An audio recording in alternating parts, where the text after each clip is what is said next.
টেলিপাড়ার অন্যতম তরুণ অভিনেত্রী মোহনা মাইতি, মানে সবার প্রিয় গৌরী। গত বছর নভেম্বরে শেষ হয়েছে অভিনেত্রীর প্রথম মেগা গৌরী এলো। তারপর 6 মাস কেটেছে, কিন্তু ছোট পর্দায় দেখা মেলেনি মোহনার। এবার নাকি অপেক্ষার পালা শেষ। সূত্রের খবর, টিভির পর্দায় ফিরছেন মোহনা মাইতি। জি বাংলার পর্দাতেই দেখা যাবে তাকে। সূত্রের খবর, বাংলা টকিজের আসন্ন মেগায় লিড চরিত্রে দেখা যাবে মোহনাকে।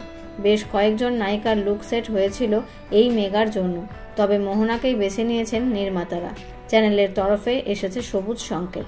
জানা যাচ্ছে এই মেগায় মোহনার বিপরীতে দেখা যাবে টলি অভিনেতা সায়ন বোসকে। ডোনা ভৌমিকের সঙ্গে সায়নের অনস্ক্রিন রসায়ন মুগ্ধ করেছে দর্শককে।